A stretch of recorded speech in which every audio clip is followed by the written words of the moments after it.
Seth Rollins सबका show पे welcome करते हैं और फिर वो बताते हैं कि वो आज यहाँ पे दो लोगों को थैंक यू बोलना है, जिसमें वो सबसे पहले बात करते हैं ड्रू मैकिंटायर के बारे में कि कैसे क्राउन ज्वेल में ड्रू मैकिंटायर के साथ उन्होंने एक माइंड ब्लोइंग मैच रेसल किया, जिससे उनका ये जो टाइटल रेन है वो एक अलग ही लेवल पे चला गया। इसके बाद वो ड्रू मैकिंटायर की तारीफ भी करते हैं कि ड्रू मैकिंटायर ने जैसे बोला था उसने वैसे ही किया, उन्होंने बोला था कि हमारे मैच में जजमेंट डे इंटरफेरेंस नहीं करेगी और हुआ भी सेम वैसा ही, जजमेंट डे हमारे मैच में नहीं आई, हमारा मैच एक बिल्कुल फेयर मैच हुआ, जिसके लिए वो तारीफ भी करते हैं ड्रू मैकिंटायर की। और इसके बाद वो थैंक यू बोलते हैं सैमी ज़ेन को, वो इसलिए क्योंकि सैमी ज़ेन ने उनके ऊपर कैश इन होने से रोक लिया था, तो वो थैंक यू बोलना चाहते थे सैमी ज़ेन को, इसलिए वो सैमी ज़ेन को कॉल आउट करते हैं, जिसपे सैमी ज़ेन निकल के आते हैं। सैमी ज़ेन रिंग में आते हैं, सेथ रॉलिन्स उनको थैंक यू बोलते हैं कि भाई तूने मेरे ऊपर कैश इन होने से रोक लिया, वो भी तब जब मैं एक बहुत तगड़ा मैच रेसल करके हटा ही था और मैं अपना 100% भी नहीं था, तो उसके लिए थैंक यू कि तूने मेरे ऊपर कैश इन होने से रोक लिया। और सेथ रॉलिन्स ये भी बोलते हैं कि वो सैमी ज़ेन का एहसान उतारना चाहते हैं, मतलब जो भी सैमी ज़ेन ने किया वो उसको एक एहसान की तरह मानते हैं, जिसके रिप्लाई में सैमी ज़ेन बोलते हैं कि भाई देख, जो भी मैंने किया वो मैंने तेरे लिए नहीं किया, ये सब मैंने सिर्फ इसलिए किया क्योंकि ऑलरेडी जजमेंट डे के पास ऑलमोस्ट सारे टाइटल है, और अगर डेमियन प्रीस्ट तेरे ऊपर कैश इन करके तेरा टाइटल ले जाता तो सारे शो के टाइटल जो है वो जजमेंट डे के पास चले जाते, जिसके बाद वो ब्लड लाइन की तरह हो जाती, मतलब ब्लड लाइन 2.0 बन जाती, क्योंकि उनके पास सारे टाइटल चले जाते पूरे शो के। इस पे सेथ रॉलिन्स बोलते हैं कि भाई देख, जजमेंट डे इस शो को रन नहीं करती है, शो को मैं रन करता हूं, मैं इस शो को चलाता हूं। फिर सेथ रॉलिन्स ये भी बोलते हैं कि चल छोड़, जो नहीं हुआ उसके बारे में सोचना क्यों, मैं तेरा एहसान उतारता हूं, मैं तेरे को अपनी चैंपियनशिप के लिए मैच देता हूं, तू बस ये बता कि कब तुझे मैच चाहिए। एंड मेरे को लगा था कि जैसे सेथ रॉलिन्स ने सैमी ज़ेन को अपॉर्चुनिटी दी है कि भाई तू मेरे साथ मैच रेसल कर ले मेरी चैंपियनशिप के लिए, तो सैमी ज़ेन उसको एक बार में एक्सेप्ट कर लेंगे, पर इसका उल्टा ही होता, सैमी ज़ेन उल्टा मना करते हैं कि भाई मैंने चैंपियनशिप के लिए कुछ अर्न नहीं किया है, उन्होंने ये अपॉर्चुनिटी अर्न नहीं करी, और सेथ रॉलिन्स अभी तू 100% भी नहीं है, और मैं चाहता हूं कि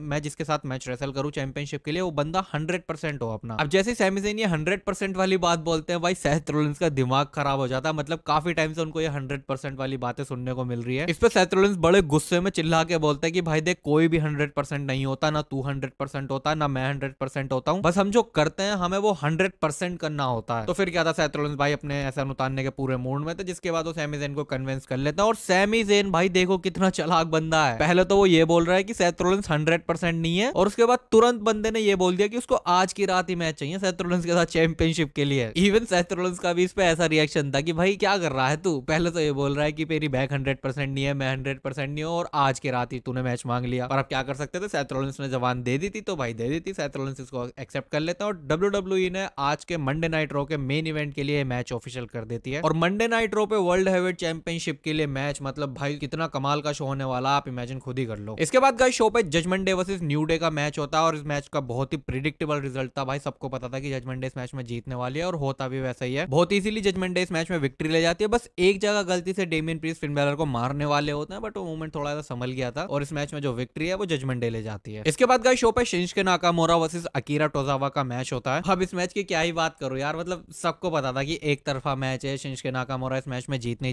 हैं, पर हाँ ऐसा नहीं है कि अकीरा टोजावा ने मैच जीतने की कोशिश नहीं की, भाई उन्होंने भरपूर कोशिश करी, जितना उस बंदे से हो सकता था उस बंदे ने उतना डिलीवर किया। पर शिंजुके नाकामोरा अभी इतनी बड़ी फ्यूड से आ रहा है, वर्ल्ड हेवीवेट चैंपियनशिप के लिए चैलेंज करके आए थे, तो भाई अकीरा टोजावा का कहीं चांस बनता है उनके सामने जीतने का, तो सिंपल सा अकीरा टोजावा इस मैच में हार जाते हैं, विक्ट्री ले जाते हैं शिंजुके नाकामोरा। बट मैच खत्म होने के बाद शिंजुके नाकामोरा जब सेलिब्रेट कर रहे होते हैं, ओटिस पीछे से आके भाई ऐसे फॉर्म में आ गए शिंजुके नाकामोरा के सामने, बिल्कुल उन्होंने ऐसे टी शर्ट फाड़ दी अपनी की बात, अब तो मैं तेरे को फोड़ने वाला हूं, और शिंजुके नाकामोरा भाई वहां से चुपचाप निकल लिए, मतलब बंदे ने कुछ भी नहीं करा, वो चुपचाप निकल लिए, जिसको देख के मैं समझ गया कि भाई अगले शो पे हमको ओटिस वर्सेस शिंजुके नाकामोरा का मैच देखने को मिलने वाला है पक्का। बाकी पर्सनली मुझे ये फ्यूड बिल्कुल भी पसंद नहीं आ रही, क्योंकि यार शिंजुके नाकामोरा अभी ऑलरेडी इतनी बड़ी फ्यूड से आया है, तो भाई उनकी थोड़ी इज्जत तो मिलनी चाहिए, मतलब थोड़ा एक अच्छा अपोनेंट मिलना चाहिए। ओटिस और अकीरा जैसे अपोनेंट मिल रहे हैं उनको, तो मुझे तो बिल्कुल पसंद आ नहीं रही है फ्यूड। आपको कैसे लगी आप कमेंट करके बता सकते हो। फिलहाल गाइस इसके बाद शो पे इंटरकॉन्टिनेंटल चैंपियनशिप के लिए नंबर 1 कंटेंडर बनने का मैच होता है, जो कि एक फैटल 4-वे मैच था, और भाई क्या ही मैच था यार ये, मतलब इतना कमाल का मैच डिलीवर किया है ना इन चारों बंदों ने भाई।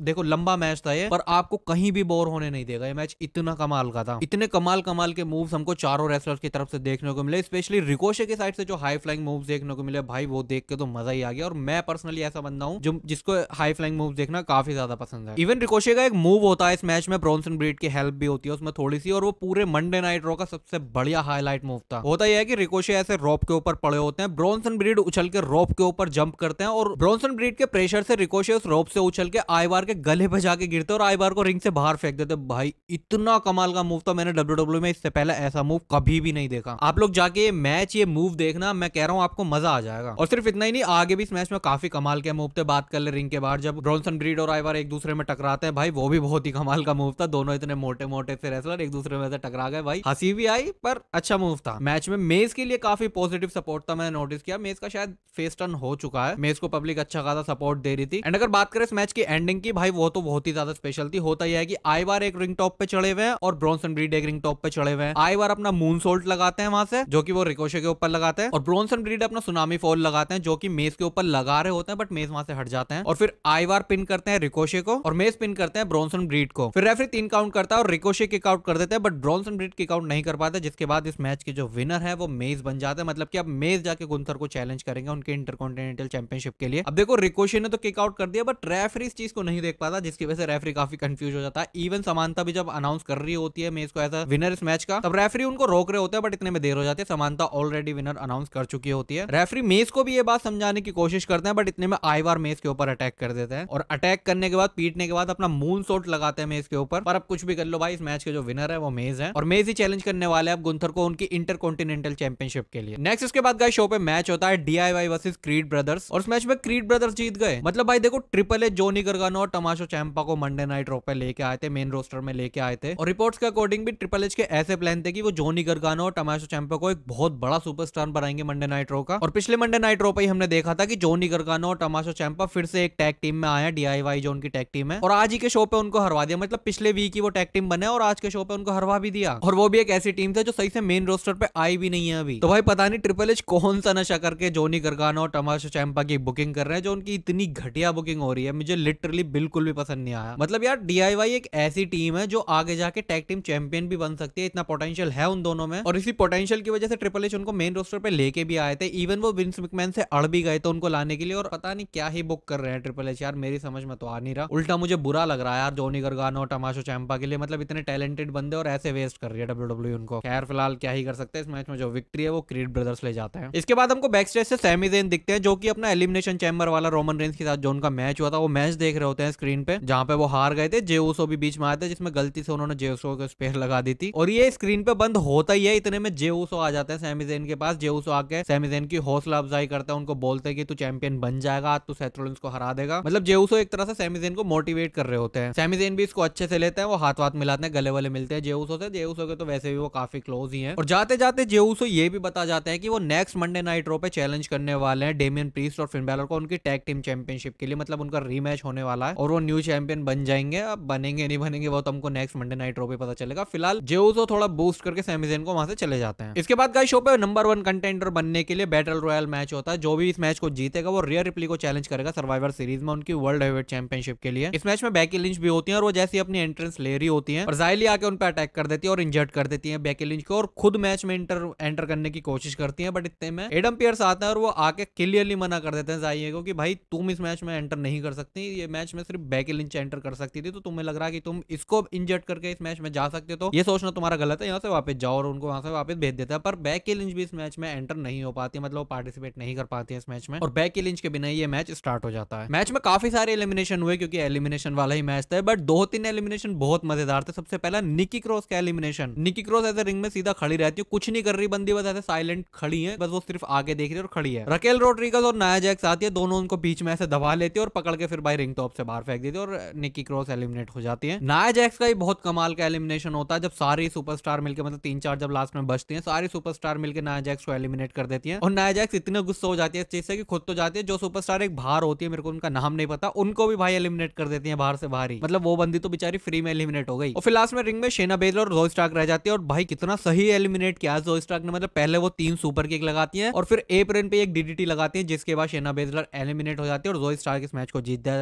जाती है। मतलब कि अब जोई स्टार्क जाके चैलेंज करने वाली है रियर रिप्ली को एलिमिनेशन चैम्बर में। इसके बाद गाइस आता है हमारा शो का main event, Seth Rollins versus Sami Zayn for the WWE World Heavyweight Championship. और जब सेथ रॉलिंस और सैमी ज़ेन दो इतने बढ़िया परफॉर्मर एक मैच में हो, तो मुझे बताने की जरूरत नहीं है कि मैच किस लेवल का होगा। मैच बहुत ही कमाल का था। WWE ने काफी अच्छी तरह से इसको बुक भी किया, और हमको काफी टाइम बाद मंडे नाइट रॉ पे एक वर्ल्ड हेवीवेट चैंपियनशिप के लिए मैच देखने को मिला, वरना प्रीमियम लाइव इवेंट पे ही होता है ऐसे मैचेस। पर मैच फिर भी प्रेडिक्टेबल ही था, क्योंकि जब Seth Rollins premium live event पे अपनी चैंपियनशिप नहीं हार रहे, तो भाई मंडे नाइट रॉ पे तो हारने का सवाल बनता ही नहीं है। मैच में कोई कमी नहीं थी, फुल ऑन एंटरटेनिंग मैच था, कहीं भी आपको मैच डिसअपॉइंट नहीं करेगा, आप देख लेना ये मैच। पर रिजल्ट तो सबको पहले से ही पता था, सेथ रॉलिंस ने अपनी चैंपियनशिप इस मैच में रिटेन कर ली। पर कहीं से भी ऐसा नहीं लगा कि सैमी ज़ेन वीक है, सैमी ज़ेन या सेथ रॉलिंस के अपोनेंट बनने के लायक नहीं है। इवन सेथ रॉलिंस ने एक पेडिग्री लगाई थी सैमी ज़ेन को, उस पर बहुत ही क्लोज किक आउट किया था सैमी ज़ेन ने। मुझे लगा नहीं था कि पेडिग्री लगने के बाद सैमी ज़ेन उठ पाएंगे या वो किक आउट करेंगे, पर भाई बंदे ने कर दिया, तो मतलब दम तो है बंदे में। और मैच खत्म होने के बाद हमको दोनों के बीच फुल ऑन रिस्पेक्ट भी देखने को मिलती है, दोनों एक दूसरे से हैंडशेक करते हैं। इवन सेथ रॉलिंस अप्रिशिएट भी करते हैं सैमी ज़ेन को, सैमी ज़ेन भी काफी अप्रिशिएट करते हैं सेथ रॉलिंस को, मतलब इज्जत दोनों तरफ से थी। पर इतने में सैमी ज़ेन के ऊपर जजमेंट डे आके अटैक कर देती है। अब जजमेंट डे आके अटैक कर दे तो भाई सेथ रॉलिंस तो फेस सुपरस्टार है, वो देख नहीं पाए। सेथ रॉलिंस ने जाके सैमी ज़ेन को बचाने की कोशिश करी, बट जजमेंट डे के मेंबर ज्यादा होते तो सेथ रॉलिंस को भी थोड़ा पिटना पड़ता है। फिर सेथ रॉलिंस और सैमी ज़ेन को सेव करने के लिए जे ऊसो आते हैं। जे ऊसो ने आके सबसे पहले सुपर किक लगाई डोमिनिक मिस्टीरियो को, फिर वो सुपर किक लगाता है जेडी मैकडोनाल्ड को, और फिन बैलर को तो सीधा उन्होंने स्पीयर ही लगा डाली। पर फिर डेमियन प्रीस्ट जे ऊसो को टेक डाउन कर देते हैं, जिसके बाद सारे मिलकर जे ऊसो को पीटने लगते हैं। और फिर लास्ट में कोडी रोड आता है, और जब फिर सिचुएशन 4 वर्सेस 4 की हो गई तो भाई आपको पता है फेस वाली साइड जीतती है हमेशा। अब इन सारे सुपरस्टार के बीच में झगड़ा हो ही रहा होता है कि इतने में ऑफिशियल्स आके इनको सबको अलग अलग कर देते हैं, बड़ी मुश्किल से इनको एक दूसरे से अलग करते हैं। एडम पियर्स आते हैं, वो रिंग में खड़े होते हैं और बहुत ही परेशान, मतलब फर्स्ट रेट से हो जाते हैं एडम पियर्स इन सबसे। और एडम पियर्स सर्वाइवर सीरीज के लिए वॉर गेम वाला मैच ऑफिशियल कर देते हैं, जिसमें एक तरफ जजमेंट डे होने वाली है और एक तरफ होने वाले जे ऊसो, कोडी रोड, सेथ रॉलिंस और सैमी ज़ेन। तो आज हमको शो पे 2 मैच ऑफिशियल होते हुए दिख गए, जिसमें कि पहला ये मैच था जो एडम पियर्स ने यहाँ ऑफिशियल किया लास्ट में, और एक था रिया रिप्ली और जोई स्टार्क वाला मैच। और फिलहाल एडम पियर्स के अनाउंसमेंट के साथ ये शो हो जाता है यहीं पे खत्म, जो कि मेरे ख्याल से एक फुल ऑन एंटरटेनिंग एपिसोड आज का मंडे नाइट रो का था। भाई इतना अच्छा था कि तारीफ करनी ही पड़ेगी। बाकी आपको कैसा लगा आज का मंडे नाइट रो, कमेंट करके बता सकते हो। फिलहाल ये वीडियो करते हैं खत्म, और अगर आपको वीडियो अच्छी लगी हो तो उसको लाइक करके चैनल को सब्सक्राइब जरूर कर लेना। मैं मिलता हूं आपसे न्यू वीडियो के अंदर, तब तक के लिए टेक केयर।